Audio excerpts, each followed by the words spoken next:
Hello students, good evening. Let's start our today's session of the physics. Now there is one more question. Question काय बघा? A metal rod A. There is a metal rod A. 25 centimeter length. Okay. Its length is 25 centimeter. Expands by 0.050 centimeter when its temperature is raised from 0 degree Celsius to 100 degree Celsius. म्हणजे delta T rise in temperature किती केलेलं आहे 100 degree Celsius केलेला आहे. Okay. Similar information is given for the rod B. Another rod B of different metal of length 40 centimetre. म्हणजे rod B जो आहे त्याची लेंथ किती आहे 40 सेंटीमीटर आहे. ओके. Expands by 0.040. त्याच्यामध्ये एक्सपान्शन किती आहे 0.040 centimetre for same rise in temperature. म्हणजे डेल्टा टी पुन्हा एकदा इथे किती आहे 100 डिग्री सेल्सिअस आहे. So this is the initial information given. Okay. A third rod C of 50 centimeter length is made up of pieces of rod A and B. म्हणजे C rod जो आहे तो सी रॉडचा सम पार्ट ए पासून बनलेला आहे आणि some part जो काय आहे तो बी पासून बनलेला आहे. ठीक आहे. Placed end to end expands by 0.03 centimetre. म्हणजे हा सी रॉड जो आहे त्याचं एक्सपान्शन दिलेलं आहे म्हणजे डेल्टा एल दिलेला आहे. ओके. तर याचं डेल्टा एल किती होतंय 0.03 सेंटीमीटर होत आहे. On heating from 0 degree Celsius to 50 degree Celsius. So change in temperature दिलेलं आहे 50 degree Celsius. Find the length of each portion of the composite rod. तर हा जो सी रॉड जो आहे त्याच्यामध्ये ए ची काहीतरी लेंथ असणार आहे आणि बी ची काहीतरी लेंथ असणार आहे. ती लेंथ तुम्हाला फाइंड आउट करायला सांगितली. Length of A is suppose L A and length of B is suppose L B. L A आणि एल बी च्या व्हॅल्यू तुम्हाला फाइंड आउट करायच्या आहेत. So this is the question. Okay. तर क्वेश्चन सुरुवातीला लक्षात आला का बघा. क्वेश्चनचा मिनिंग अगोदर अंडरस्टँड करून घ्या तरच क्वेश्चन सॉल्व्ह होणार आहे. So once again given information बघा. There are two rods A and B. A रॉडची लेंथ 25 सेंटीमीटर आहे आणि त्याचं एक्सपान्शन झालेलं आहे that is 0.050 centimetre. Okay. When rise in temperature किती केल्यानंतर 100 डिग्री सेल्सिअसनं राइज इन टेम्परेचर केल्यानंतर. बी रॉड जो आहे त्याचं 40 सेंटीमीटर लेंथ आहे आणि त्याची चेंज इन लेंथ किती होते 0.040 centimetre when rise in temperature is 100 degree Celsius. आणि आता सी रॉड आहे तो ए आणि बी पासून तयार केलाय. सी मध्ये काही लेंथ ए रॉडची असणार आहे आणि काही लेंथ बी रॉडची असणार आहे आणि त्याचं rise in temperature 50 degree Celsius केल्यानंतर इन्क्रीज इन लेंथ 0.03 सेंटीमीटर होते असं दिलंय. तर ए ची लेंथ किती असेल आणि बी ची लेंथ किती असेल हा क्वेश्चन विचारलाय. Find the length of each portion of the composite rod. Okay. आता इथं काय होणार बघा. L A plus L B किती होणार L A plus L B. C rod जो आहे तो टोटल किती आहे 50 सेंटीमीटरचा आहे असं क्वेश्चन मध्ये दिलंय. सी रॉड जो आहे तो टोटल 50 सेंटीमीटरचा आहे असं क्वेश्चन मध्ये सांगितलेलं आहे. And therefore L A plus L B ची व्हॅल्यू किती होणार आहे 50 सेंटीमीटर होणार आहे. दॅट इज 50 होणार. Correct. L A plus L B is equal to 50. आता एल ए आणि एल बी जर काढायचं असेल तर L A by L B काढावं लागेल. तुम्हाला काय करावं लागेल L A divided by L B. कारण दोन अननोन दोन इक्वेशन माहिती पाहिजेत. L A plus L B 50 असेल आणि L A by L B माहित असेल तर आपण एल ए आणि एल बी च्या व्हॅल्यू इझिली फाइंड आउट करू शकतो. आता बघा आणखी एक महत्वाची गोष्ट म्हणजे या कंपोजिट रॉडची इन्क्रीज इन लेंथ दिली आहे. आता increase in length of composite rod म्हणजे काय येणार आहे increase in length of A plus increase in length of काय येणार आहे बी येणार आहे. ही इन्फॉर्मेशन देखील तिथं दिलेली आहे. सी च्या रॉड मध्ये टोटल इन्क्रीज इन लेंथ किती दिली आहे 0.03 दिली आहे. इन्क्रीज इन लेंथ ऑफ ए म्हणजे काय येणार आहे okay length of A alpha of A into its change in temperature. आता जेवढं एचं राइज इन टेम्परेचर कारण कंपोजिट रॉड असल्यामुळं जेवढं एचं राइज इन टेम्परेचर होणार तेवढंच बीचं राइज इन टेम्परेचर होणार आहे. त्याचबरोबर increase in length of B म्हणजे काय होणार आहे length of B into alpha of B into rise in temperature of the B. लक्षात येत आहे ओके. सो 0.03 म्हणजे याच्यावरून LA बाय LBचा आपल्याला कदाचित फॉर्म्युला मिळू शकेल. LA लेंथ ऑफ ए किती आहे माहिती नाही आपल्याला. कंपोजिट रॉड मधली लेंथ आपल्याला फाइंड आउट करायची, लक्षात घ्या. आता अल्फा ऑफ ए आपण काढू शकतो. एचा अल्फा किती आहे ही इनिशियल इन्फॉर्मेशन जे दिलेली आहे त्याच्यावरून अल्फा काढू शकतो. अल्फा कसा काढायचा, तर इन्क्रीज इन लेंथ म्हणजे अल्फाची व्हॅल्यू अगोदर सेपरेट काढून घेऊया आणि नंतर मग हे सॉल्व्ह करूया. ठीक आहे. अल्फा कसं काढतो आपण, alpha is equal to change in length upon original length per degree rise in temperature, हा अल्फाचा फॉर्म्युला असतो. तर अल्फा ऑफ ए येणार आहे, चेंज इन लेंथ ऑफ ए किती दिली आहे बघा, 0.05 दिली आहे. ओरिजिनल लेंथ किती 25 आहे आणि राईज इन टेम्परेचर किती झालंय 100.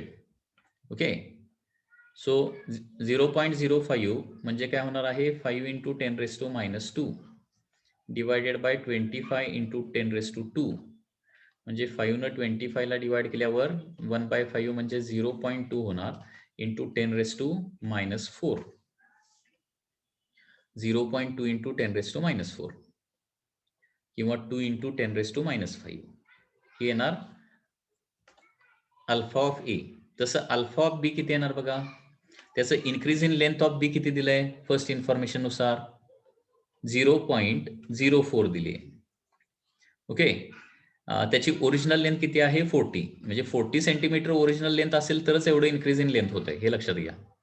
इंटू राईज इन टेम्परेचर किती आहे 100 आहे. ओके, म्हणजे 4 × 10⁻⁴ डिवायडेड बाय 4 × 10⁻⁴ असं मी लिहू शकतो इथं. सॉरी, न्यूमरेटरला 10⁻² येणार. सो 4 × 10⁻² डिवायडेड बाय 4 × 10⁻³ येणार. सॉरी, इथं मिस्टेक झाली, 30 आहेत ना, 10⁻³ म्हणजे 4/4 1 × 10⁻³ किती येणार आहे -5. तर या पद्धतीनं अल्फा ए अल्फा बीच्या व्हॅल्यू मिळाल्या. म्हणजे ही जी इनिशियल इन्फॉर्मेशन दिलेली आहे, ओरिजिनल लेंथ 25, 100 डिग्री सेल्सिअसनं राईज इन टेम्परेचर केल्यावर एवढं इन्क्रीज इन लेंथ होत आहे. ओके, ही जी इन्फॉर्मेशन आहे याच्यावरून आपण अल्फा ए काढू शकतो, तो काढलेला आहे इथं. तसं बी ची जी इन्फॉर्मेशन दिलेली आहे, rise in temperature, increase in length, original length दिलेला असेल तर त्याच्यावरून काय करू शकतो, अल्फा बी फाइंड आउट करू शकतो. ठीक आहे, अल्फा ए अल्फा बी ची इन्फॉर्मेशन काढण्यासाठी ही इनिशियल इन्फॉर्मेशन दिलेली आहे, हे अगोदर लक्षात घ्या. आता पुन्हा कंपोजिट रॉडकडे जाऊया. ओके, पुन्हा कंपोजिट रॉडकडे जाऊया. पुन्हा एकदा मी इथे इन्फॉर्मेशन सगळी लिहितो. कंपोजिट रॉडची एकूण लेंथ 50 आहे, म्हणजे LA प्लस LB किती झालं तुमचं 50 झालं. हे एक इक्वेशन आपल्याकडे अवेलेबल आहे.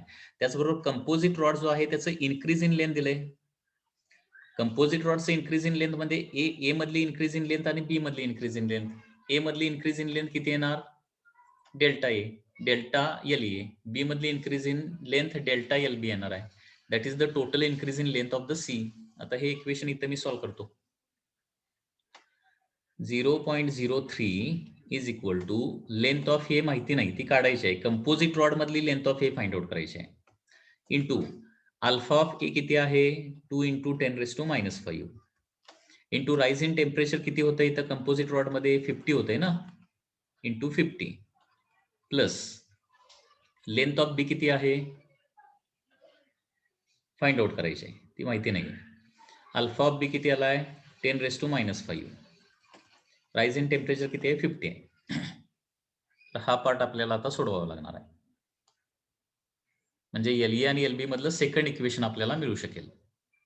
ओके, मग आता इथं लेफ्ट हँड साईडला as it is 0.03 is equal to इथं काय होणार आहे 50 × 10⁻⁻5 कॉमन निघेल. ओके, 50 × 10⁻⁻5 कॉमन निघेल. ब्रॅकेटमध्ये 2 LA प्लस LB राहणार आहे. हे इकडे LHS आणतो. मग 0.03 म्हणजे 3 × 10⁻² लिहितो, डिवायडेड बाय 5 × 10⁻⁴ लिहितो, आणि 50 × 10⁻5 म्हणजे 5 × 10⁻⁴ is equal to 2 LA plus LB. ठीक आहे, आता 3/5 म्हणजे 0.6 into 10⁻² is equal to 2 LA plus LB येणार आहे.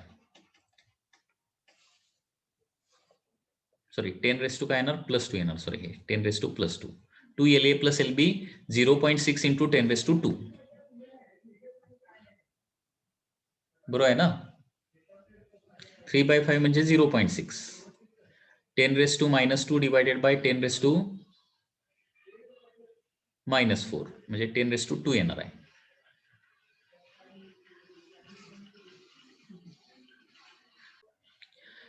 झिरो 0.6 × 10⁻² म्हणजे हे 60 येणार ना. 60 इज 2 LA + LB. आणि फर्स्ट इक्वेशन काय आहे LA + LB is equal to किती आहे आपलं 50 आहे. आता या दोन इक्वेशनचं सबट्रॅक्शन केलं मायनस मायनस मायनस केलं तर LB - LB कॅन्सल आउट होणार. 2 LA - LA म्हणजे LA येणार आहे दॅट इज इक्वल टू 60 - 50 म्हणजे 10 येणार. LA ची व्हॅल्यू 10 येणार. ओके. आणि ऑटोमॅटिकली LB ची व्हॅल्यू किती येणार मग 40 येणार कारण LA + LB 50 व्हायला पाहिजे. So LB will be equal to 40 होणार आहे. तर या पद्धतीने कंपोजिट रॉड मध्ये A ची लेंथ 10 आणि B ची लेंथ किती येणार आहे 40 येणार आहे. ओके. क्वेश्चन पुन्हा एकदा रिवाइज करतो. क्वेश्चन काय दिलेला आहे. ओके. तर याच्यामध्ये लक्षात घ्या मेटल ए ची इन्फॉर्मेशन मेटल रॉड ए ची इन्फॉर्मेशन सुरुवातीला दिली आहे.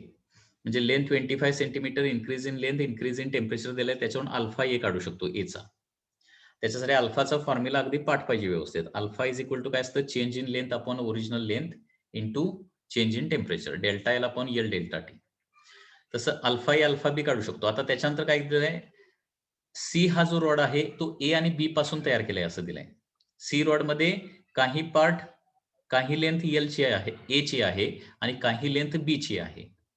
ठीक आहे. आणि सी रॉडची टोटल लेंथ जी आहे ती 50 सेंटीमीटर आहे असं क्वेश्चन मध्ये दिलंय. म्हणजे LA + LB 50 होणार. हा तर पहिली इन्फॉर्मेशन आपल्याला मिळाली. त्याचबरोबर सीचं टेम्परेचर 50 डिग्री सेल्सिअसनं राईज केलं तर त्याची इन्क्रीज इन लेंथ दिलेला आहे. सी ची इन्क्रीज इन लेंथ. सी ची इन्क्रीज इन लेंथ म्हणजे ए ची इन्क्रीज इन लेंथ प्लस बी ची इन्क्रीज इन लेंथ. ठीक आहे. आणि ते इन्क्रीज इन लेंथ किती दिलंय 0.03 दिलंय. So 0.03 is equal to LA 2 × 10⁻⁻5 × 50 plus LB × 10⁻⁻5 × 50. हे इक्वेशन फक्त आपण काय केलेलं आहे सॉल्व्ह केलेलं आहे. आणि या पद्धतीने LA + 2LB चा 2 LA + LB चा आपल्याला एक इक्वेशन मिळेल. म्हणजे LA आणि LB चे दोन इक्वेशन मिळतात आणि ते दोन इक्वेशन सॉल्व्ह केल्यानंतर आपल्याला काय मिळणार आहे LA आणि LB च्या व्हॅल्यू मिळतात. ओके 10 आणि 40. तर हा प्रॉब्लेम लक्षात आला का बघा. या टाईपचे प्रॉब्लेम तुम्ही सॉल्व्ह करायला पाहिजेत, अटेम्प्ट करायला पाहिजेत. ओके. तर तुम्हाला इतर कुठलेही प्रॉब्लेम आले या टाईपचे प्रॉब्लेम सॉल्व्ह केले तर काय होणार आहे ते इझी जाऊ शकतात.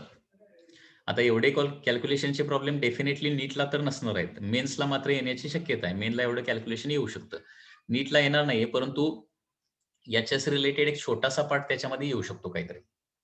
ठीक आहे. त्याच्यामुळे हे कन्सेप्ट अंडरस्टँडिंग होणं खूप महत्वाचं आहे. Let's solve this problem. This is one more problem. याच्यामध्ये काय दिलंय बघा. An aluminium plate fixed in horizontal position has a hole of diameter 2 centimeter. So there is a aluminum plate like this which is placed horizontal. It is placed horizontal. Fixed horizontal has a hole of diameter 2 centimeter. याला एक hole आहे like this. आणि या होलचा diameter जो आहे तो diameter किती दिलेला आहे एक्झॅक्टली 2 सेंटीमीटर दिलेला आहे diameter. A steel sphere of diameter 2.05 centimeter rest on this hole. म्हणजे होलचा डायमीटर 2 सेंटीमीटर आहे आणि त्याच्यावर एक स्पियर ठेवलेला आहे असा स्पियर. आणि हा जो स्पियर आहे इथं जो याच्यावर स्पियर ठेवलेला आहे या स्पियरचा डायमीटर किती दिलेला आहे 2.005 सेंटीमीटर दिलाय. सो ऑटोमॅटिकली हा जो स्पियर आहे त्या होल मधून पास होणार नाहीये. बरोबर आहे ना. कारण स्पियरचा डायमीटर काय आहे जास्त आहे आणि प्लेटचा डायमीटर काय आहे कमी आहे. ओके. सो स्पियरचा डायमीटर आहे 2.005 सेंटीमीटर आणि प्लेटचा डायमीटर आहे 2 सेंटीमीटर. ठीक आहे. आता हे आपण डायरेक्ट थिंक पण करू शकतो की आता हा स्पियर जर या होल मधून जायचा असेल खाली पास व्हायचा असेल तर काय व्हायला पाहिजे तर त्या प्लेटचं थर्मल एक्सपान्शन व्हायला पाहिजे. म्हणजे प्लेटचं थर्मल एक्सपान्शन जर झालं तर प्लेटचा डायमीटर वाढणार, म्हणजे सॉरी प्लेट मधल्या होलचा डायमीटर वाढणार आणि तो डायमीटर प्लेटच्या होलचा डायमीटर जर 2.005 सेंटीमीटर किंवा त्याच्यापेक्षा जास्त झाला तर ते स्पियर काय होऊ शकेल, खाली पास होऊ शकेल. हे तर तुम्हाला लक्षात येते, बरोबर आहे ना? ठीक आहे. तर बघा पुन्हा एकदा, aluminium plate fixed in horizontal position has a whole of diameter 2 centimetre. A steel sphere of diameter 2.005 centimeter rests on this hole. All lengths refers to the temperature of 10 degree Celsius. म्हणजे initial condition काय आहे, 10 डिग्री सेल्सिअसची initial condition आहे. The temperature of entire system is slowly increased. Entire सिस्टमचं temperature slowly increase होणार आहे, म्हणजे कुणाचं, स्पियरचं ॲज वेल ॲज प्लेटचं दोन्हीचं टेम्परेचर वाढणार आहे. At what temperature will the ball fall down. या स्पियर या होल मधून हा जो स्पियर जो आहे तो किती टेम्परेचरला खाली पडेल. इथं coefficient of linear expansion of aluminium दिलेला आहे and that of the steel देखील दिलेला आहे. प्लेट जी आहे ती अल्युमिनियमची आहे आणि स्पियर जो आहे तो काय येणार आहे, स्टीलचा येणार आहे.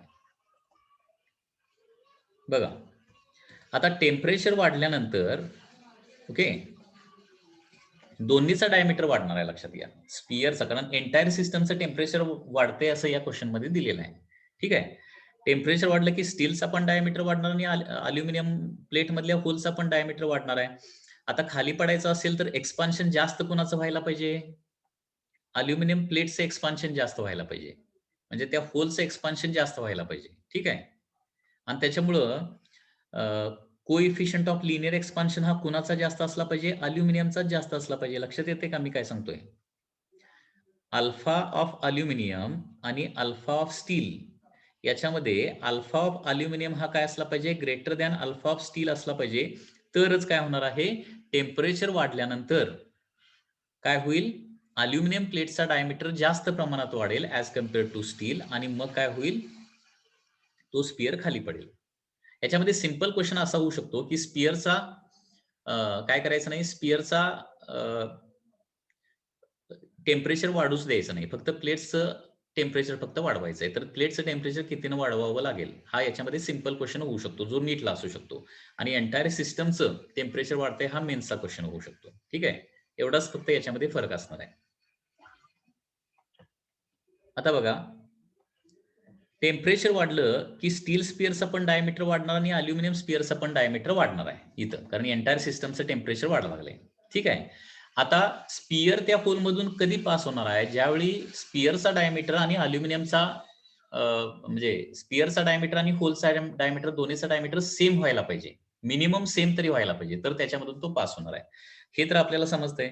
Okay, so diameter of the sphere must be equal to काय झालं पाहिजे, डायमीटर ऑफ दी होल झालं पाहिजे, तरच काय होणार आहे, त्याच्यामधून तो पास होणार आहे. हे तर तुम्हाला लक्षात येत आहे, याच्यामध्ये काय डाऊट असायची गरज नाहीये.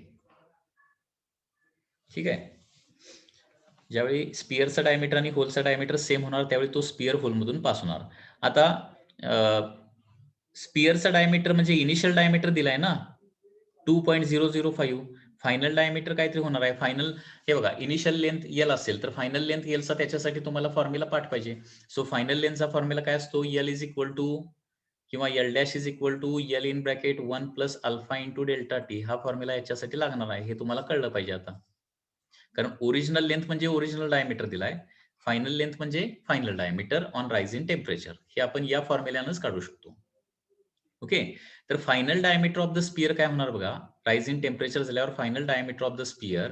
Okay, so diameter of the sphere होणार आहे. ओके, हा फॉर्म्युला वापरायचा आहे. ओरिजिनल डायमीटर किती आहे बघा, म्हणजे इथं असं पण लिहू शकतो आपण, D dash is equal to D in bracket 1 plus alpha delta T असं लिहू शकतो.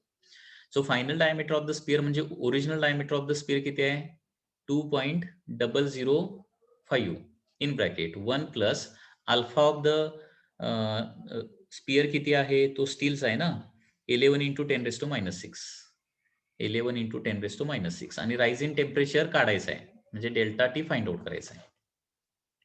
डायमीटर ऑफ द होल किती होणार बघा, राइज इन टेम्परेचर केल्यावर होलचा इनिशियल डायमीटर आहे 2, ओके, इन ब्रॅकेट 1 प्लस त्याचा कोएफिशियंट ऑफ लिनियर एक्सपान्शन किती आहे बघा, अल्युमिनियमचा 23 इंटू 10⁻⁻6 इंटू डेल्टा टी. हे लक्षात येते का बघा? म्हणजे डेल्टा टीनं दोन्हीचं टेम्परेचर इक्वल अमाऊंटनं चेंज झालं म्हणजे डेल्टा टीनं राईज झालं, तर दोन्हीचं डायमीटर सुरुवातीला 2.005चं थोडंसं वाढून काहीतरी होणार आहे आणि 2चं देखील काय होणार आहे, वाढून काहीतरी होणार आहे. आणि इथं काय व्हायला पाहिजे, दोन्हीचं डायमीटर सेम व्हायला पाहिजे. त्याच्यामुळे हे दोन इक्वेशन काय करूया, इक्वेट करूया. आणि त्याच्यामुळे काय होणार बघा, 2.005 in bracket 1 plus 11 into 10⁻⁻6 delta T, okay, is equal to काय होणार आहे, 2 in bracket 1 plus 23 into 10⁻⁻6 delta T. हे असं होणार आहे. ठीक आहे. आता हे इक्वेशन, याच्यामध्ये अननोन फक्त डेल्टा टी आहे. डेल्टा टी काढला की तुमचा प्रॉब्लेम सॉल्व्ह होत आहे. ओके, तर त्याच्यासाठी काय करूया, हे 2.005 आणि 2 न आत ब्रॅकेटमध्ये मल्टिप्लाय करूया. So 2.005 plus 2.005 into 11 into 10⁻⁻6 into delta T is equal to 2 plus 2 into 23 that is 46 into 10⁻⁻6 delta T. आता डेल्टा टीच्या टर्म एका साईडला घेऊया. ओके, म्हणजे ही टर्म इकडे घेऊया, 2 ला LHS ला नेऊया. So 2.005 minus 2 is equal to 46 into 10⁻⁻6 delta T minus 11 ने याला मल्टिप्लाय करू शकतो डायरेक्टली. 11 ने मल्टिप्लाय केल्यावर 11 5 जार 55, 11 2 जार 22. So 22.055 into 10⁻⁻6 delta T. So 2.005 minus 2 म्हणजे काय होणार, हे 0.005 होणार इज इक्वल टू, आता 46 मायनस, कारण 10⁻⁻6 delta T 10⁻⁻6 delta T common निघेल. सो 46 मधून 22.055 हे मायनस करावं लागेल. मायनस केल्यावर काय होणार बघा, 5 4 9 3 2, म्हणजे इथे किती येणार आहे, that is 23.945 into 10⁻⁻6 delta t. Okay, and therefore delta t will be equal to 0 म्हणजे 0.005 म्हणजे 5 into 10⁻³ डायरेक्टली लिहितो याला, 5 into 10⁻³ divided by 23.945 into 10⁻⁻6. Okay, so 10⁻⁻6 वर गेल्यानंतर 10⁻+6 होणार. +6 आणि -3 म्हणजे 10⁻³ म्हणजे 1000. तर थोडक्यात 5000 डिवायडेड बाय 23.945 होणार. ओके, सो अप्रॉक्सिमेट कॅल्क्युलेशन करायचं झालं तर 5000 डिवायडेड बाय 24 करून अप्रॉक्सिमेट काढू शकतो, किंवा 24 करून देखील अप्रॉक्सिमेटली काढू शकतो. तर हे आन्सर जे येणार आहे, हे आन्सर येणार आहे दॅट इज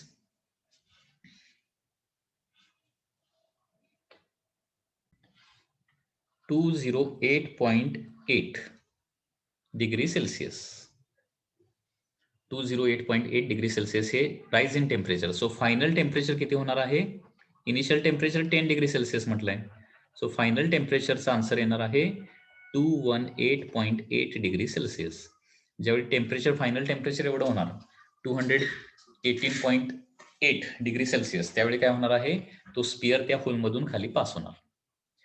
म्हणजे कॅल्क्युलेशन फक्त याच्यामध्ये जास्त आहे, अदरवाईज प्रॉब्लेम खूप इझी आहे. लक्षात घ्या, प्रॉब्लेम खूपच इझी आहे. एक मेटल प्लेट आहे, त्याला एक होल आहे, त्याच्यावर एक स्पियर ठेवलेला आहे. स्पियरचा डायमीटर सुरुवातीला जास्त आहे, त्याच्यामुळे स्पियर त्या होलमधून खाली जाऊ शकत नाही. आता टेम्परेचर वाढवायचं आहे. टेम्परेचर स्टील स्पियर आणि अल्युमिनियम दोघांचंही वाढवायचं आहे. ओके, सेम अमाऊंटनं वाढवायचं आहे. ओके, तर काय होणार, diameter of the sphere initial diameter वरून फायनल डायमीटर काढू शकतो, तसं होलचा इनिशियल डायमीटर वरून फायनल डायमीटर काढू शकतो. ज्यावेळी दोन्हीचा फायनल डायमीटर सेम होणार, इक्वेट होणार, त्यावेळी तो स्पियर जो आहे तो होलमधून खाली पडणार आहे. ओके, तर हे इथं तुम्हाला याच्यासाठी हा फॉर्म्युला लागणार आहे, लक्षात घ्या. Final length is equal to initial length in bracket 1 plus alpha delta T. Okay, लक्षात येते का. म्हणजे अशा प्रकारे एक प्लेट असेल आणि त्याला एक सर्क्युलर होल असेल आणि याचं टेम्परेचर डेल्टा टी ने वाढवलं तर काय होतो, डायमीटर जो आहे तो वाढतो. आणि डायमीटरचा फायनल डायमीटरचा फॉर्म्युला काय होणार आहे, D dash is equal to D in bracket 1 plus alpha delta T. Okay. So question लक्षात आला का बघा, याचं थोडंसं रिपिटेशन करा. या टाईपचे प्रॉब्लेम आपण बघितले पाहिजेत, सॉल्व्ह केले पाहिजेत. कारण ज्यावेळी नंबर ऑफ, म्हणून लक्षात घ्या, अनेक वेळा फक्त थेरी प्रिपेअर केली, फक्त फॉर्म्युले पाठ केले तर न्यूमेरिकल सॉल्व्ह होतील असं नाहीये. एक डिफरंट टाईपचे नंबर ऑफ प्रॉब्लेम तुम्हाला सॉल्व्ह करावे लागतील आणि त्याच्यानंतर तुम्हाला आयडिया यायला चालू होते. आता या प्रॉब्लेम मधून तुम्हाला लक्षात आलेलं असेल की होल असू दे किंवा स्पिअर असू दे, इन्क्रीज इन टेम्परेचर केल्यावर जसं लेंथ वाढतं ना, तसं डायमीटर देखील वाढतो. इन्क्रीज इन लेंथला जो फॉर्म्युला वापरायचा असतो तोच इन्क्रीज इन डायमीटरला फॉर्म्युला वापरायचा असतो. ओके. तर इनिशियल डायमीटर दिलाय, फायनल डायमीटर आपण काढू शकतो आणि ज्यावेळी दोन्हीचा डायमीटर सेम होणार त्यावेळी तो स्पिअर त्या होलमधून खाली पडणार आहे. That is so simple. एवढं थिंकिंग जमलं आणि कॅल्क्युलेशनचा पार्ट जमला की तुम्हाला हा प्रॉब्लेम इझिली सॉल्व्ह होतोय. काहीच डिफिकल्ट नाहीये. कदाचित सुरुवातीला प्रॉब्लेम ऐकल्यानंतर खूप डिफिकल्ट वाटत असेल, कसं सोडवायचं कळत पण नसेल, लक्षात घ्या. परंतु एकदा प्रॉब्लेम सॉल्व्ह केला आणि तो थोडासा रिपीट केला तर डेफिनेटली या प्रकारच्या प्रॉब्लेममध्ये काय करायचं आहे हे तुमच्या मेमरीमध्ये फिक्सच राहणार आहे. ओके.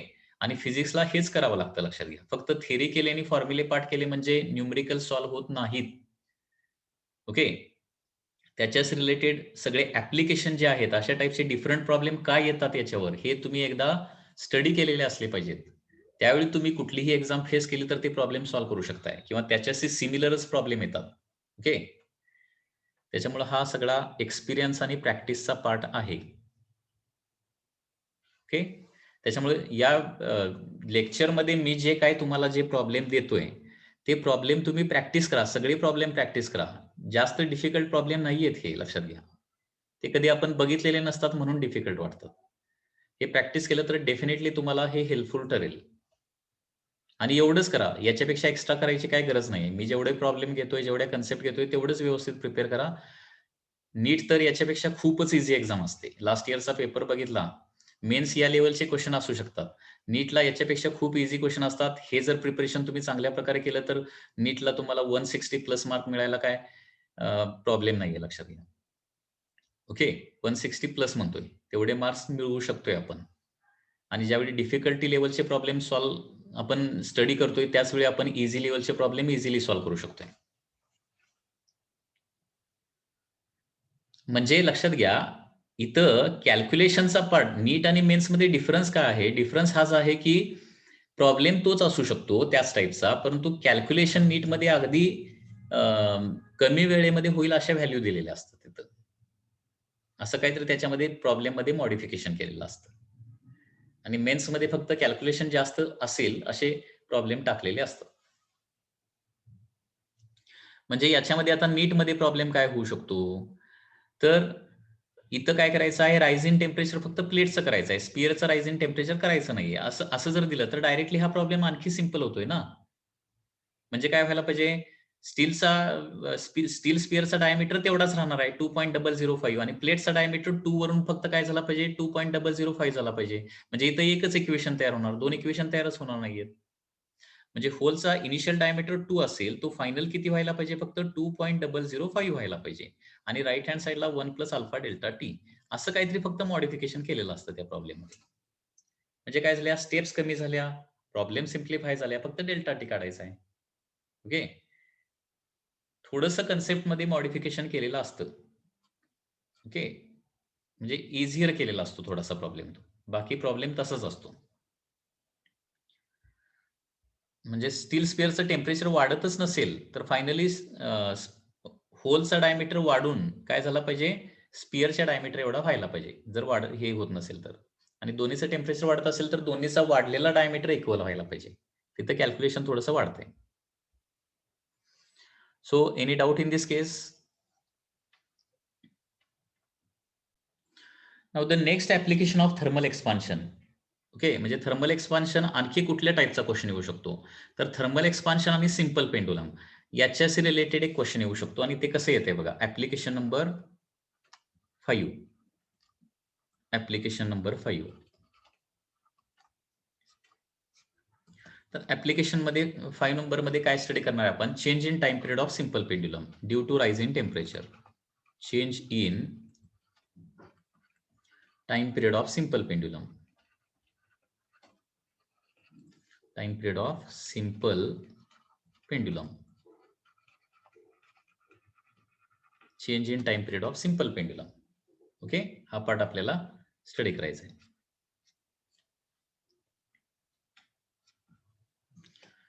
आता बघा, सपोज हा एक सिंपल पेंड्युलम आहे. दिस इज द सिंपल पेंड्युलम. आणि हा सिंपल पेंड्युलमला हा जो स्ट्रिंग आहे, ही जी स्ट्रिंग, याला काय म्हणतो सिंपल पेंड्युलम मध्ये? याला बॉब असं म्हणतो आणि याला काय म्हणतो? स्ट्रिंग असं म्हणतो. आता ही स्ट्रिंग जी आहे त्याला देखील काहीतरी कोइफिशियंट ऑफ लिनियर एक्सपान्शन असणार आहे अल्फा. मेटल असेल तर काही वेळेला ही स्ट्रिंग मेटलची पण असू शकते किंवा इतर कुठल्या मटेरियलची असेल तर त्याला काहीतरी अल्फा असणारच आहे ना. आता इथं राईज इन टेम्परेचर झालं की काय होणार आहे? सिंपल पेंड्युलमची लेंथ वाढणार आहे.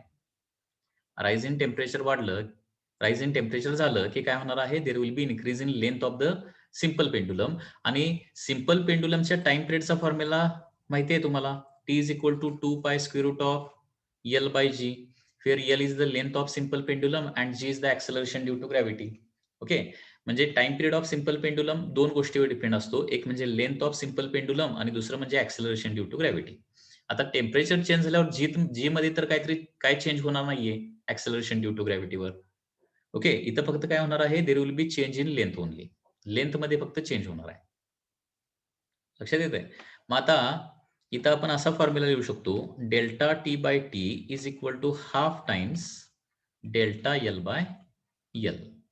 Okay, delta T by T is equal to half times delta L by L. हा आपण इथं रिलेशन लिहू शकतो. Delta T by T is equal to half times delta L by L.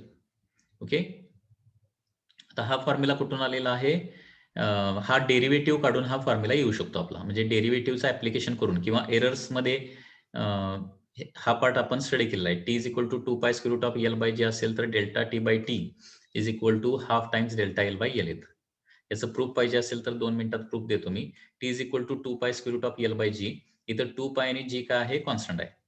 त्याच्यामुळे T is equal to 2 pi by root G into root L असं लिहू शकतो मी. ठीक आहे, आता याचं derivative with respect to length घेतो. Derivative with respect to length म्हणजे dt by dl is equal to काय होणार आहे? 2 pi by root G as it is. आणि इथं काय येणार सांगा? दॅट इज रूट एलचं डेरिव्हेटिव्ह 1 बाय 2 रूट एल येणार. 1 बाय 2 रूट एल. आणि आता हे इक्वेशन आणि फर्स्ट इक्वेशन याचं डिव्हिजन करायचं. म्हणजे second equation divided by first equation केलं, ओके, तर तुम्हाला काय मिळणार आहे? हा फॉर्म्युला तुम्हाला मिळतो. ओके, हे सेकंड इक्वेशनला काय करायचं? फर्स्ट इक्वेशननं डिवाइड करायचं आहे. म्हणजे delta T by T is equal to half times, okay, dt by T is equal to half times dl by L येतं डायरेक्टली. हे रूट एल कॅन्सल होतं. इथं 1 बाय 2 शिल्लक राहणार आहे. 2 bye root G, 2 pi by root G cancel होतं. Just division करून बघा तुम्ही. ओके, डिव्हिजन करून केलं. डिव्हिजन कशाचं करायचं आहे? डिवाइड 2 बाय 1 करायचं आणि तुम्हाला फॉर्म्युला हा मिळेल. ऍक्च्युली असा मिळणार, dt by T is equal to half times dl by L मिळणार. किंवा याला आपण असं लिहू शकतो, delta T by T is equal to half times delta L by L.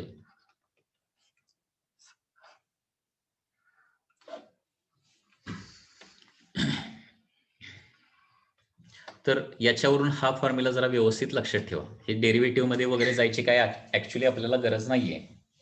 हे लॉग न देखील आपण डेरिव्हेशन करू शकतो. हे लॉगचा वापर करून देखील.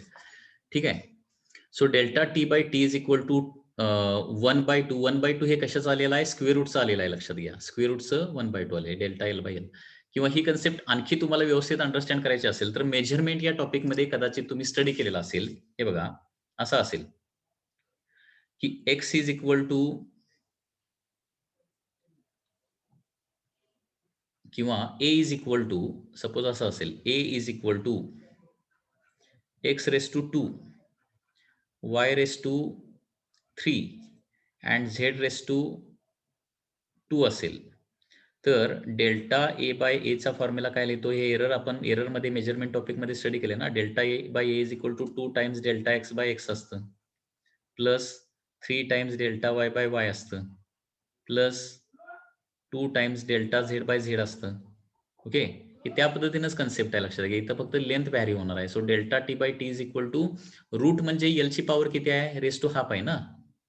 हे बघा, हा फॉर्म्युला असा पण लिहू शकतो, T is equal to 2 pi L raise to half divided by G raise to half. Square root म्हणजे रेस टू हाफ, म्हणजे delta T by T is equal to half. 2 pi हा कॉन्स्टंट आहे, ते काय आपण घेत नाही.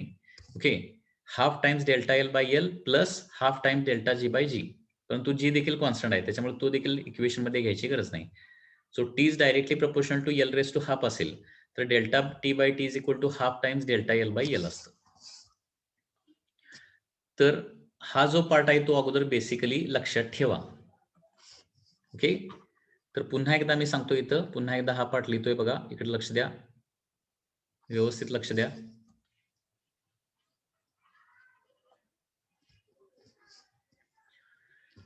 Time period of simple pendulum is given by 2 pi square root of L by g, किंवा यालाच असं आपण लिहू शकतो 2 pi L raise to half divided by G raise to half. Square root म्हणजे रेस टू हाफ असतं. म्हणजेच T आता 2 पाय आणि जी रेस टू हाफ हे कॉन्स्टंट आहे सगळं. इथं टेम्परेचर चेंज झाल्यामुळे 2 पायची व्हॅल्यू चेंज होणार नाही किंवा जी ची व्हॅल्यू चेंज होणार नाही. It is a constant. So T is directly proportional to L raise to काय येणार आहे, हाफ येणार आहे. Okay, T is directly proportional to काय येणार, L raise to half. And therefore I can write here delta T by T is equal to half times delta L by L. Okay, हे अगोदर लक्षात आलं का बघा. ओके, पुन्हा एकदा बघा, T is equal to 2 pi square root of L by g. So 2 pi L raise to half divided by G raise to half. So T is directly proportional to L raise to half. So delta T by T is equal to power g आहे ती पुढे येते, half raise to delta L by L. ठीक आहे, आता delta L by एलचा तर formula आपल्याला thermal expansion मध्ये माहितीच आहे ना. डेल्टा एल बाय एल म्हणजे fractional change in length. It is directly proportional to alpha into delta T. So delta T by T is equal to काय येणार आहे, half times alpha delta T येणार आहे. कारण हा फॉर्म्युला आपण सुरुवातीलाच बघितलेला आहे. Delta L by L is equal to alpha into change in temperature असतं. Alpha into change in temperature. So delta T by T is equal to half times alpha delta T. So change in temperature of the change in time period of the simple pendulum. लक्षात घ्या, delta T म्हणजे काय, simple पेंडुलमचा time period कितीनं change होणार आहे. So delta T is equal to काय येणार आहे, half alpha delta T into capital T येणार आहे. म्हणजे सिंपल पेंडुलमचा time period, initial time period म्हणजे टेम्परेचर वाढायच्या अगोदर टी असेल, तर टेम्परेचर डेल्टा टी न वाढल्यानंतर टाइम पिरियड त्याचा कितीनं वाढणार आहे, that is given by this formula. Delta t is equal to half times alpha delta t into capital T. Okay, तर अशा प्रकारे हा जो आहे तो फायनल आपला फॉर्म्युला तयार होतोय. ओके, सो सिंपल पेंडुलमचं टेम्परेचर वाढलं की त्याच्या स्ट्रिंगची लेंथ वाढते, आणि स्ट्रिंगची लेंथ वाढले की काय होणार आहे, स्ट्रिंगची लेंथ वाढली की टाइम पिरियड वाढणार आहे, आणि टाइम पिरियड कितीनं वाढणार त्याचा हा आपण फॉर्म्युला फाइंड आउट केलेला आहे. ओके, तर हे बघा व्यवस्थित. Change in time period of simple pendulum पुन्हा एकदा रिपीट करतोय बघा. व्हेरी सिंपल कन्सेप्ट आहे. Time period of simple pendulum is given by formula T is equal to 2 pi square root of L by g. 2 pi L raise to half g raise to half, L raise to half divided by G raise to half. आता 2 pi आणि g raise to half हे टेम्परेचरवर depend असणार आहे. It is a constant, आणि constant काढून टाकल्यानंतर काय होणार आहे, T is directly proportional to L raise to half. आणि याच्यावरून आपण हा फॉर्म्युला तयार करू शकतो की delta T by T is equal to half times delta L by L. Half times delta L by L. Okay, आणि डेल्टा एल बाय एलचा फॉर्म्युला असतो अल्फा डेल्टा टी, म्हणजे coefficient of linear expansion into rise in temperature, change in temperature. So delta T by टीचा final formula येणार half times alpha delta T. So change in time period of that simple pendulum is equal to half times alpha delta T into T. So this is the formula for change in time period of simple pendulum. Okay. आता इथं आणखी एक concept आहे, आणि ही concept कशी आहे बघा. जर इन्क्रीज इन टेम्परेचर झालं. आता हा जो फॉर्म्युला आहे तो आणखी कशासाठी वापरू शकतो, तर इन्क्रीज किंवा decrease in time of a day हे फाइंड आउट करण्यासाठी देखील काढू शकतो. म्हणजे तो जो क्लॉक आहे किंवा तो जो सिंपल पेंड्युलम आहे, त्या सिंपल पेंड्युलम मुळे पूर्ण दिवसामध्ये किती इन्क्रीज इन सेकंद होणार आहे किंवा किती डिक्रीज इन सेकंद होणार आहे, त्याच्यासाठी देखील हा फॉर्म्युला आपण वापरू शकतो. त्याच्यामध्ये फक्त काय करावं लागेल, पूर्ण डे मध्ये टाइम मध्ये कितीनं फरक पडणार आहे, लक्षात येते मी काय सांगतोय. तो फाइंड आउट करण्यासाठी कॅपिटल टी ची व्हॅल्यू फक्त तुम्हाला काय करावं लागेल, 86,400 ठेवावे लागणार सेकंड. 86,400 सेकंद. आता 86,400 सेकंद म्हणजे काय होणार आहे, हे कुठून आलं, हे एका दिवसामध्ये 24 आवर्स असतात आणि 24 आवर्स इंटू 3600 केलं तर तुम्हाला हा नंबर मिळतो. म्हणजे एका दिवसामध्ये त्या सिंपल पेंडुलमनं कितीनं चेंज इन टाइम दाखवलेला असेल, त्याच्यासाठी देखील हा फॉर्म्युला आपण वापरू शकतो. ओके,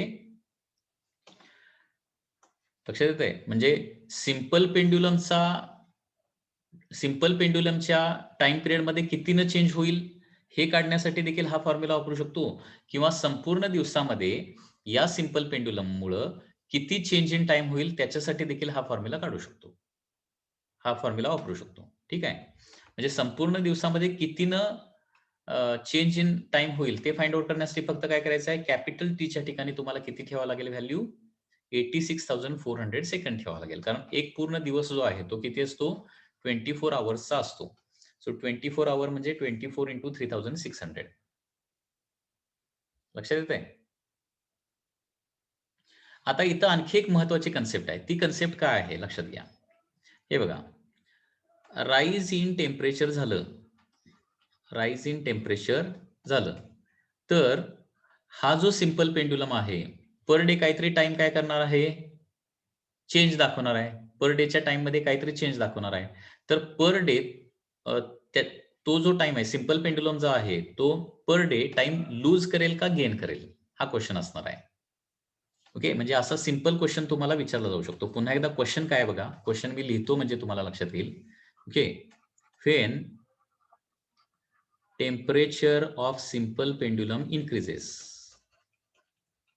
सिंपल पेंडुलम इन्क्रीजेस, असा सिंपल क्वेश्चन होऊ शकतो. When temperature of simple pendulum increases, there is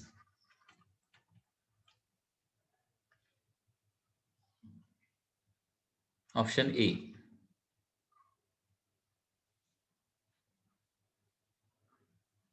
there is gain in time. Second, loss in time, no change, and last option आहे that is none of these.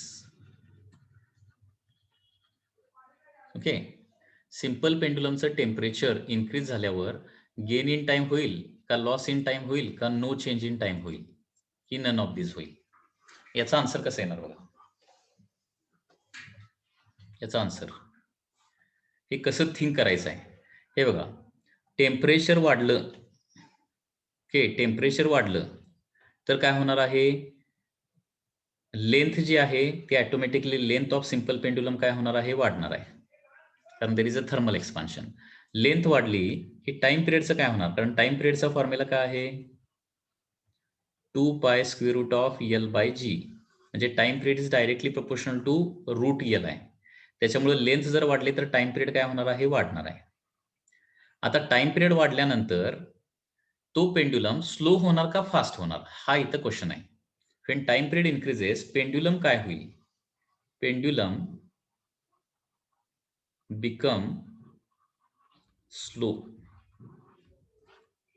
Okay, आता हे pendulum become slow हे मी कुठून काढलं, तर एखादा pendulum fast आहे का स्लो आहे हे कशावरून ठरवतो आपण, तर त्याच्या फ्रिक्वेन्सीवरून ठरवतो. हे लक्षात ठेवा, नेहमी लक्षात ठेवा हे.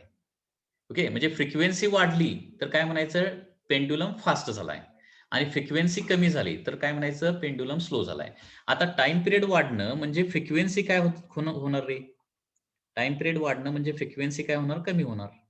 लक्षात येत आहे. आणि फ्रिक्वेन्सी कमी होणं म्हणजे पेंडुलम स्लो होणं.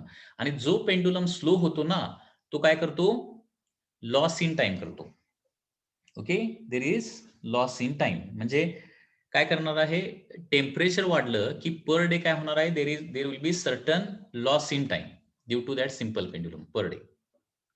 ओके, पुन्हा एकदा सांगतोय, तुम्हाला गेन होणार का लॉस होणार टाइम मध्ये हे फाइंड आउट करण्यासाठी काय करावं लागेल, पेंडुलम स्लो होतोय का फास्ट होतोय हे आयडेंटिफाय करावं लागेल अगोदर.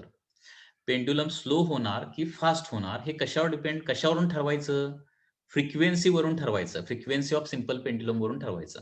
फ्रिक्वेन्सी वाढली तर म्हणायचं पेंडुलम फास्ट झाला, आणि फ्रिक्वेन्सी कमी झाली तर पेंडुलम स्लो झाला असं म्हणायचं. आता या केसमध्ये काय होणार बघा, इथं टेम्परेचर वाढणार असं दिलंय. टेम्परेचर वाढली की लेंथ वाढणार, लेंथ वाढलं की टाइम पिरियड वाढणार, टाइम पिरियड वाढलं की फ्रिक्वेन्सी कमी होणार, आणि फ्रिक्वेन्सी कमी होणार म्हणजे पेंडुलम स्लो होणार. पेंडुलम स्लो होणार म्हणजे देर will be loss in time. So याचा आन्सर येणार आहे बी. हे लॉजिकल थिंकिंग पेंडुलमच्या बाबतीत हे लक्षात ठेवा व्यवस्थित. ओके, याच्यात बेसिक थिंक आहे, पेंडुलम फास्ट होतोय का स्लो होतोय हे कशावरून ठरवलं जातं हे अगोदर लक्षात घ्या. ओके, पेंडुलम फास्ट होतोय असं आपण कधी म्हणणार, जर फ्रिक्वेन्सी वाढत असेल तर, आणि फ्रिक्वेन्सी कमी होत असेल तर पेंडुलम स्लो होतोय असं आपण म्हणणार.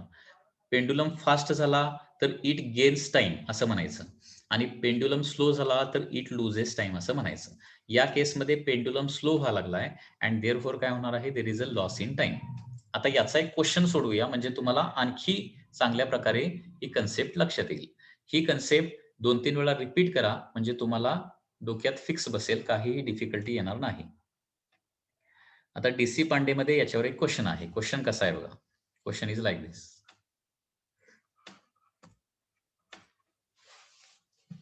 A clock keeps correct time at 20 degree Celsius. There is a clock, एक क्लॉक आहे आणि ते 20 डिग्री सेल्सिअसला असताना करेक्ट टाइम शो करते. म्हणजे जरा देखील कमी किंवा जास्त टाइम दाखवत नाही, करेक्ट टाइम शो करते. ठीक आहे. It is subjected to 40 degree Celsius. आता या क्लॉकचं टेम्परेचर काही कारणानं टेम्परेचर 20 डिग्री सेल्सिअसचं काय झालं, 40 डिग्री सेल्सिअस झालं. ओके, आणि कोइफिशियंट ऑफ लिनियर एक्सपान्शन त्या पेंडुलमचा किंवा त्या स्ट्रिंगचा आहे 12 × 10⁻⁻6 पर डिग्री सेल्सिअस. हा कोइफिशियंट ऑफ लिनियर एक्सपान्शन दिलाय. तर how much it will gain or loss in time per day. तर प्रत्येक दिवसामध्ये हा जो क्लॉक आहे, म्हणजे 40 डिग्री सेल्सिअसला नेल्यानंतर पर डे हा किती टाइम, हा जो क्लॉक आहे तो किती टाइम गेन करेल किंवा किती टाइम लॉस करेल हे आपल्याला फाइंड आउट करायचं आहे. तर पहिली गोष्ट लक्षात घ्या, टेम्परेचर वाढायला लागलंय का कमी व्हायला लागलंय, टेम्परेचर वाढायला लागलंय. आणि टेम्परेचर वाढलं की नेहमी तो पेंडुलम काय करतो, per day certain time loss करतो. हे लक्षात ठेवा, कारण तो पेंडुलम काय होणार आहे, स्लो होणार आहे. Okay, temperature increases, length increases, time period increases, frequency decreases. Frequency decreases म्हणजे पेंडुलम स्लो होणार and it will lose time. आता टाइम लूज करणार हे तर आपलं फायनल झालं. किती सेकंदानं पर डे टाइम तो लूज करणार आहे, तर ते आपल्याला फाइंड आउट करायचं आहे. तर कसं फाइंड आउट करणार, तर पुन्हा एकदा बेसिक पासून पुन्हा एकदा बघा म्हणजे तुम्हाला लक्षात येईल. T is equal to 2π√L/g असतं. देअरफॉर डेल्टा T/T आपण लिहू शकतो हाफ टाइम्स डेल्टा L/L लिहू शकतो. ओके, इथपर्यंत काय कोणाला प्रॉब्लेम नाहीये. So delta T/T is equal to लिहिणार हाफ टाइम्स डेल्टा L/L चा formula alpha into change in temperature. Okay, हे सगळ्यांना माहिती आहे. Okay, so finally change in temperature change in टाइमचा फॉर्म्युला येणार आहे half times alpha delta T into capital T. याच्यामध्ये जस्ट व्हॅल्यू ठेवूया. Okay, half as it is. अल्फाची व्हॅल्यू आहे 12 × 10⁻⁻6. राईज इन टेम्परेचर किती होतंय, 20चं 40 होतंय, म्हणजे 20 डिग्री सेल्सिअसनं राईज इन टेम्परेचर होणार आहे इंटू कॅपिटल टी. एका दिवसामधला चेंज इन टाइम काढायचा आहे. एका दिवसाचा टाइम किती असतो, टोटल 86,400 सेकंद असतो. ही देखील व्हॅल्यू तुम्हाला पाठ पाहिजे. एक दिवस म्हणजे किती सेकंद असतो, 86,400 सेकंड्स असतात. Okay, and this calculation is required to be done. So this answer is coming to be 10.3 second. म्हणजे पर डे हा सिंपल पेंड्युलम जो आहे, जो 20 डिग्री सेल्सिअसला करेक्ट टाइम दाखवतोय, तो 40 डिग्री सेल्सिअसला पर डे काय होणार आहे, 10.3 सेकंड टाइम लूज करणार. Okay, 10.3 second time is lost per day. That is the answer. आता जसं time lost per day by simple pendulum और time gain per day by simple pendulum चे problem thermal expansion मध्ये आहेत, तसे gravitation मध्ये देखील आहेत. त्याचं देखील प्रॅक्टिस करा. म्हणजे इथं काय झालंय, due to temperature change in length झालंय.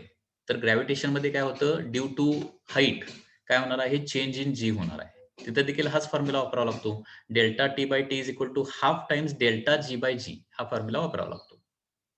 आणि तिथं देखील तुम्ही काय करू शकताय, की तो पेंड्युलम पर डे किती न टाइम लूज करणार किंवा गेन करणार हे फाइंड आउट करू शकताय. ठीक आहे. पुन्हा एकदा इथे एक सिंपल क्वेश्चन मी विचारला, ग्रॅव्हिटेशन जर माहिती असेल तर तुम्हाला. सिंपल पेंड्युलम अर्थच्या सरफेसला करेक्ट टाइम दाखवतोय, सरफेसला असताना. आता मी सर्टन हाईटला घेऊन गेलो, तर तो सिंपल पेंड्युलम डेफिनेटली जी ची व्हॅल्यू चेंज होणार, त्याच्यामुळे करेक्ट टाइम दाखवणार नाहीये.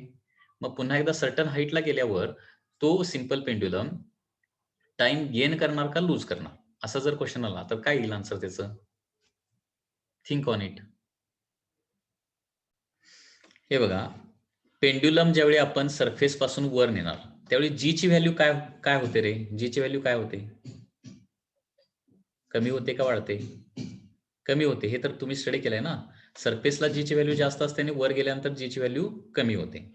मग जी कमी झाला, टाइम पिरियड काय होणार? जी कमी झाला, टी आणि जी कसे आहेत, इनव्हर्सली रिलेटेड आहेत ना.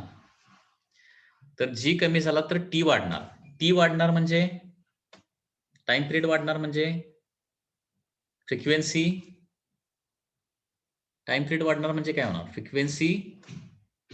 जी कमी होणार म्हणजे टाइम पिरियड वाढणार. टाइम पिरियड वाढणार म्हणजे फ्रिक्वेन्सी कमी होणार. आणि फ्रिक्वेन्सी कमी होणं म्हणजे स्लो होणं. पेंड्युलम स्लो होणार. आणि पेंड्युलम स्लो होणार म्हणजे काय होणार? टाइम लॉस की gain?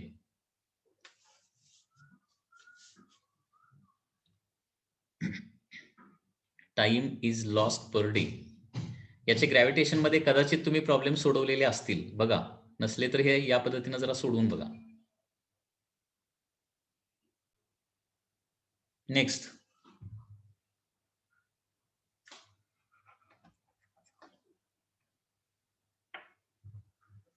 Next question is like this.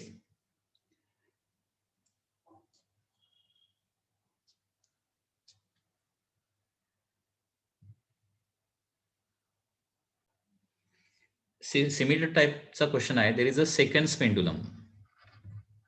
There is a seconds pendulum. Okay. The clock is calibrated at 20 degree Celsius. म्हणजे 20, once again इथं 20 degree Celsius ला तो करेक्ट टाइम शो करतोय. How much time the clock loses or gain?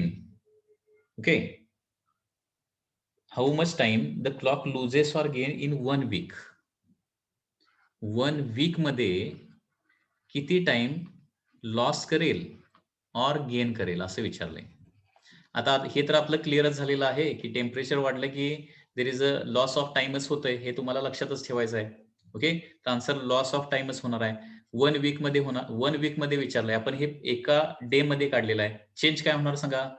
एका डेचा time फक्त 86,400 होता, त्याच्याऐवजी काय होणार आहे? 86,400 इंटू 7 होणार. इथं टी ची व्हॅल्यू फक्त चेंज होणार, कॅपिटल टी. ओके. इथं काय दिलेलं आहे? फायनल टेम्परेचर जे दिलेलं आहे 30 डिग्री सेल्सिअस दिलंय. 20 डिग्री सेल्सिअसचं 30 डिग्री सेल्सिअस करायचं आहे, म्हणजे राईज इन टेम्परेचर होणार आहे 10 डिग्री सेल्सिअस. आणि alpha is given as 1.2 into 10⁻⁻5. 1.2 into 10⁻⁻5 per degree Celsius. Okay. So once again directly मी आता फॉर्म्युला वापरतो. Change in time will be equal to half alpha delta T into capital T. So इथं values place करूया. Half अल्फाची value आहे 1.2 into 10⁻⁵ into change in temperature just 10 असणार आहे. Okay. आणि टाइम किती घ्यायचा आता 86,400. This is the time for 1 day. 86,400 फक्त ठेवलं तर 1 डे मधला लॉस इन टाइम मिळेल. ठीक आहे. आणि वीक मध्ये काढायचं असेल तर परत इंटू 7 करावं लागेल. Okay, so calculate this only. Answer is 36.40 28 36.28 second.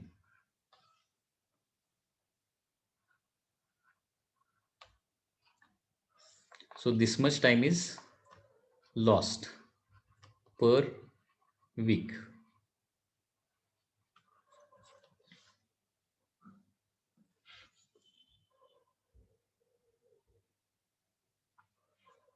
Next.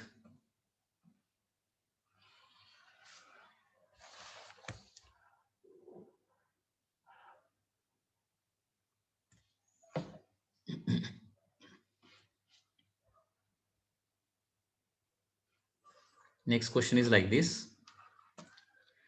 Aluminum cylinder 10 centimeter long with cross sectional area 20 centimeter square.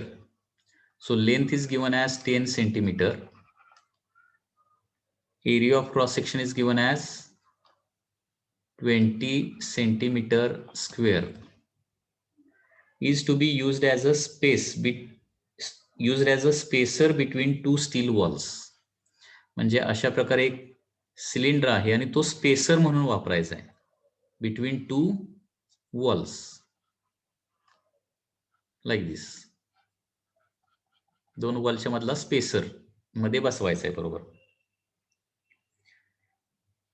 At 17.2 degree Celsius it just slip in between the walls. म्हणजे सुरुवातीचं temperature आहे 17.2 degree Celsius. This is the initial temperature. Spacer म्हणजे दोन surfaces मध्ये ठेवलेला object.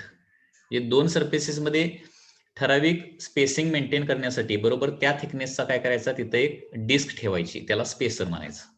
ठीक आहे. So this is the spacer. Spacer is nothing but object which maintain the space between two surfaces, certain separation between two surfaces. 17.2 degree सेल्सिअसला तो just sleep होतोय असं त्याच्यामध्ये दिलंय. म्हणजे इनिशियल टेम्परेचर 17.2 डिग्री सेल्सिअस आहे. When it warms to final temperature होणार आहे 22.3 degree Celsius. आता वॉर्म झाल्यावर म्हणजे टेम्परेचर वाढल्यावर काय होणार, याची लेंथ वाढणार आणि लेंथ वाढल्यावर काय करणार आहे, हा दोन्ही वॉलला काय करणार आहे, रिपेल करणार आहे, एकमेकापासून दूर सरण्याचा प्रयत्न करणार आहे. Calculate stress in the cylinder. तर सिलेंडर मधली स्ट्रेस काढायला सांगितले. Okay. And the total force it एक्झर्ट्स on each wall. म्हणजे इथं स्ट्रेस आणि फोर्स काढायला सांगितलंय. म्हणजे थर्मल स्ट्रेस आणि थर्मल फोर्सचे फॉर्म्युले माहिती पाहिजेत. स्ट्रेसचा फॉर्म्युला काय असतो, वाय अल्फा डेल्टा टी, आणि फोर्सचा फॉर्म्युला काय असतो, Y A alpha delta T. Thermal strain, thermal stress आणि फोर्स हे तिन्ही फॉर्म्युले माहिती पाहिजेत. स्ट्रेन म्हणजे काय, अल्फा डेल्टा टी. स्ट्रेस म्हणजे वाय अल्फा डेल्टा टी आणि thermal force Y A alpha delta T. म्हणजे स्ट्रेस येणार आहे, वायची व्हॅल्यू इथं दिलेली असेल, वायची व्हॅल्यू दिली आहे, किती दिली आहे, 7 × 10⁻10 दिली आहे. अल्फाची व्हॅल्यू देखील दिली आहे, that is 2.4 × 10⁻5 into rise in temperature किती होणार आहे इथं, 5.1 होणार आहे. किती राईज इन टेम्परेचर होत आहे, 17.2 आणि 22.3 म्हणजे 5.1 डिग्रीनं राईज इन टेम्परेचर होत आहे. ओके. सो हे कॅल्क्युलेशन केल्यानंतर स्ट्रेसची व्हॅल्यू येईल आणि 7 × 10⁻10. एरिया ऑफ क्रॉस सेक्शन आहे 20 × 10⁻⁻4. ओके. सेंटीमीटर स्क्वेअरचं मीटर स्क्वेअर. अल्फाची व्हॅल्यू आहे 2.4 × 10⁻5 आणि राईज इन टेम्परेचर आहे 5.1. हे कॅल्क्युलेशन केल्यानंतर थर्मल फोर्स. लक्षात आला का बघा प्रॉब्लेम. एक सिलेंडर दोन वॉलमध्ये स्पेसर म्हणून वापरलेला आहे, त्याचं टेम्परेचर वाढवलेलं आहे 5.1. तर त्या स्पेसरमध्ये किती स्ट्रेस निर्माण होईल आणि त्याचबरोबर हा स्पेसर एक्सपांड होणार आणि दोन्ही वॉलला काय करणार आहे, फोर्स एक्झर्ट करणार आहे, तर एकूण फोर्स दोन्ही वॉलवर किती क्रिएट होईल असा क्वेश्चन आहे. तर वॉलवर एक्झर्ट केलेला फोर्स एवढा असणार आहे. ओके, हे कॅल्क्युलेशन केल्यानंतर थर्मल फोर्स येतो 1.7 × 10⁴ न्यूटन अँड थर्मल स्ट्रेस येते 8.6 × 10⁶ newton per metre square. Next application is, I think, application 6, expansion of the scale. Scale म्हणजे मेजरिंग स्केल.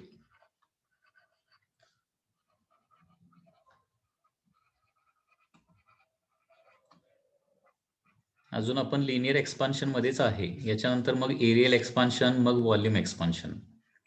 हे सॉलिडचं एक्सपान्शन, थर्मल एक्सपान्शन होणार आणि मग आपण जाणार लिक्विडच्या थर्मल एक्सपान्शन मध्ये. ओके, आता expansion of a measuring scale. इथे एक क्वेश्चन आहे. ओके, क्वेश्चन काय बघा, एक स्केल 20 डिग्री सेल्सिअसला करेक्ट मेजरमेंट करते. किती? 20 डिग्री सेल्सिअसला करेक्ट मेजरमेंट दाखवते. 20 डिग्री सेल्सिअसला मेजरमेंट करेक्ट दाखवते. एका रॉडची लेंथ मी मेजर केली आणि त्या रॉडची लेंथ किती आली? 20 डिग्री सेल्सिअसला मेजर्ड व्हॅल्यू आलेली आहे x. बघा मी काय सांगतोय व्यवस्थित लक्ष द्या. 20 डिग्री सेल्सिअसला ती जी स्केल आहे करेक्ट रीडिंग दाखवते आणि 20 डिग्री सेल्सिअसला एका रॉडची मी लेंथ मेजर केली आणि मेजर्ड लेंथ किती आलेली आहे? x आलेली आहे. Suppose measured length is equal to x आहे. ओके, आता स्केलचं फक्त टेम्परेचर वाढवलं तर रॉडचं सपोज अजून काही चेंज झालेला नाहीये. रॉडचं टेम्परेचर वाढत नाही. स्केलचं फक्त टेम्परेचर 40 डिग्री सेल्सिअस केलं आणि त्या स्केलच्या साहाय्यानं, म्हणजे 40 डिग्री सेल्सिअसला जी स्केल असेल त्या स्केलच्या साहाय्यानं परत मी मेजरमेंट केली, तर मेजर्ड व्हॅल्यू एक्स पेक्षा जास्त येईल का एक्स पेक्षा कमी येईल की एक्स एवढीच येईल? Okay, so new measured value ही सिंपल कन्सेप्ट आहे, लक्षात घ्या. एमसीक्यू मध्ये विचारलं जाऊ शकतं. न्यू मेजर्ड व्हॅल्यू जी आहे ती काय असेल? Equal to X, more than X की less than X, and none.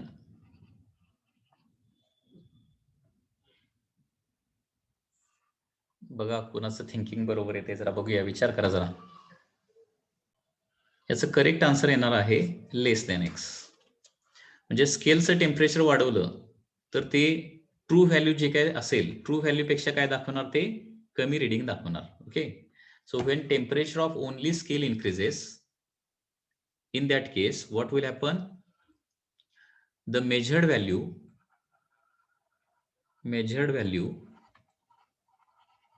will be less than true value.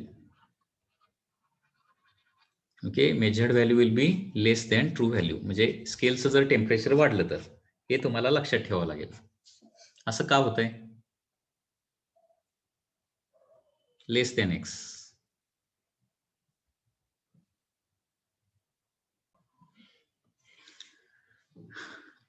हे बघा, आता 20 डिग्री सेल्सिअस, इनिशियल 20 डिग्री सेल्सिअसची केस कन्सिडर करा. 20 डिग्री सेल्सिअस, ठीक आहे. ही स्केल जी आहे ती ओके स्केल आहे. ओके, करेक्ट स्केल आहे आणि हा एक ऑब्जेक्ट आहे. दिस इज वन ऑब्जेक्ट. आता या स्केलच्या साहाय्यानं या ऑब्जेक्टची लेंथ आपण मेजर करूया.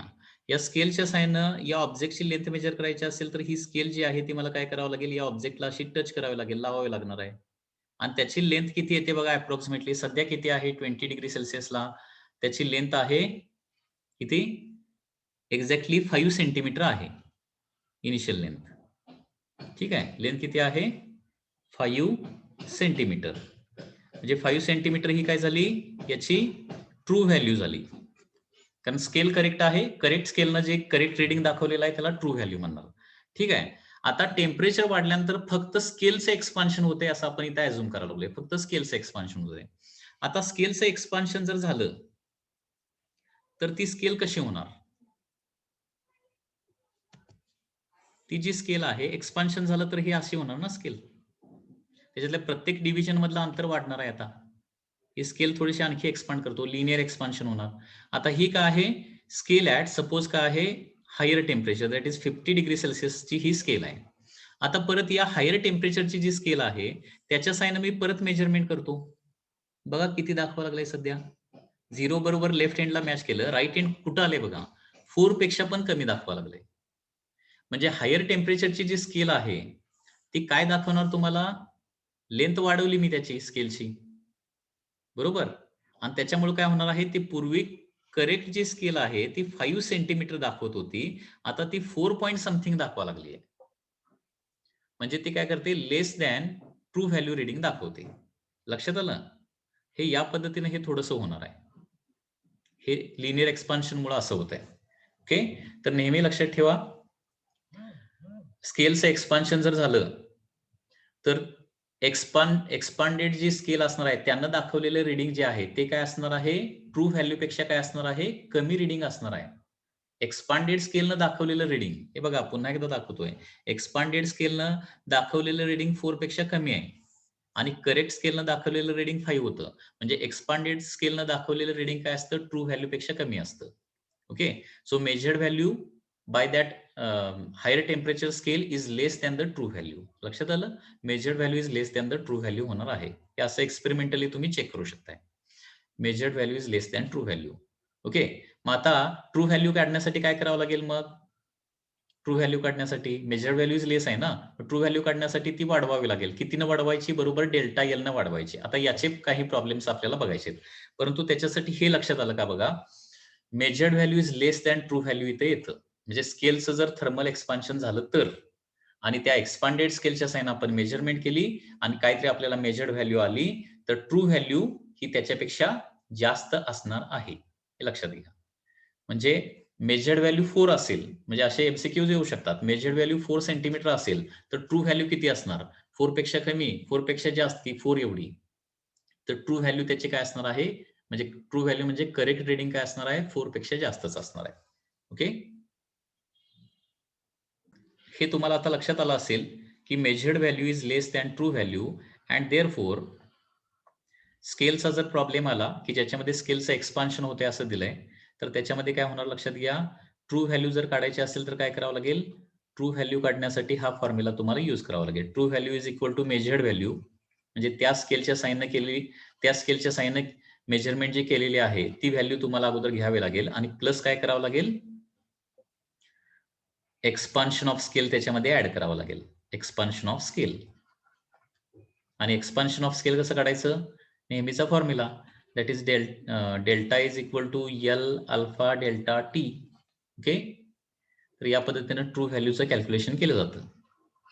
लक्षात येते का बघा, true value is equal to measured value plus expansion of the scale, जे काय असेल ते. एक्सपान्शन ऑफ स्केल किती येणार, delta L is equal to L alpha delta T. लक्षात आलं. Alpha is the coefficient of expansion of the scale, coefficient of linear expansion of the scale. Delta T is the rise in temperature of the scale and L is the that measured value. Measured value म्हणजेच इथे L घ्यायचं आहे, ठीक आहे. आणि delta L ते काय करायचं, मेजर्ड व्हॅल्यू मध्ये ऍड करायचं, म्हणजे ट्रू व्हॅल्यू येणार आहे. कारण ट्रू व्हॅल्यू काय आहे, ट्रू व्हॅल्यू जास्त असली पाहिजे मेजर्ड व्हॅल्यू पेक्षा. मेजर्ड व्हॅल्यू मध्ये काहीतरी ऍड केलं तरच ट्रू व्हॅल्यू मिळेल ना. ट्रू व्हॅल्यू जास्त असणार, मेजर्ड व्हॅल्यू मध्ये ऍड करावं लागेल. काय ऍड करावं लागेल, एक्सपान्शन ऑफ स्केल ऍड करावं लागेल, तर आपल्याला ट्रू व्हॅल्यू मिळणार. ही बेसिक कन्सेप्ट लक्षात आली का बघा, हे लक्षात ठेवा व्यवस्थित. ओके, आता याच्यामध्ये आणखी कॉम्प्लिकेशनचा प्रॉब्लेम कसा होऊ शकतो, समजा टेम्परेचर वाढल्यावर स्केलचं पण एक्सपान्शन होतंय आणि ऑब्जेक्टचं पण एक्सपान्शन होतंय. बघा आता मी एक क्वेश्चन विचारतो, याचं आन्सर देता येते का बघा. टेम्परेचर ज्यावेळी वाढतंय त्यावेळी दोघांचंही टेम्परेचर वाढतंय, सपोज सेम डिग्री सेल्सिअसनं. कुणाचं, ज्या ऑब्जेक्टचं आपल्याला लेंथ मेजर करायचं आहे त्या ऑब्जेक्टचं पण टेम्परेचर राईज होतंय आणि स्केलचं पण टेम्परेचर राईज होतंय. आणि याच्यामध्ये असं दिलंय की alpha of the object is less than alpha of the scale असं दिलंय. मग आता काय होईल, true value is more than measured value येईल का, measured value is greater than true value येईल, आता काय होईल असं वाटतंय. पुन्हा एकदा क्वेश्चन बघा, टेम्परेचर वाढल्यानंतर ऑब्जेक्टचं पण टेम्परेचर वाढतंय आणि स्केलचं पण टेम्परेचर, दोन्हीचं टेम्परेचर वाढतंय. ओके, आणि याच्यामध्ये असं दिलंय की alpha coefficient of linear expansion of object is less than coefficient of linear expansion of the scale. ठीक आहे. तर या केसमध्ये मेजर्ड व्हॅल्यू आणि ट्रू व्हॅल्यू याच्यामध्ये रिडिंग काय असणार आहे?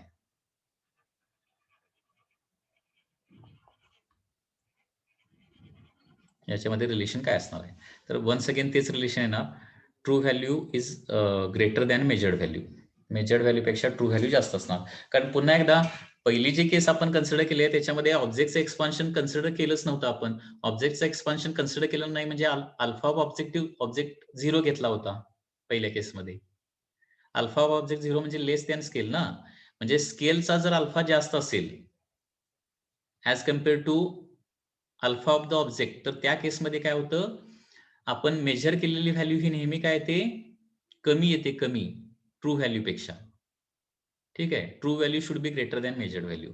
आणि जर alpha of object equal to alpha of scale असेल, म्हणजे दोघांचा कोइफिशियंट ऑफ लिनियर एक्सपान्शन तेवढाच असेल, तर त्या केसमध्ये काय होणार आहे, true value is equal to काय येणार आहे, मेजर्ड व्हॅल्यू येणार आहे. True value is equal to measured value येणार आहे. ठीक आहे. आणि alpha of object is greater than alpha of the scale असेल तर ऑब्जेक्टचं एक्सपान्शन जास्त होणार आहे, स्केलचं एक्सपान्शन कमी होणार आणि त्या केसमध्ये मग उलट होणार आहे. True value is less than measured value. So these are the three cases. 1, 2, okay, this is 2 and this is 3. And this is the first case.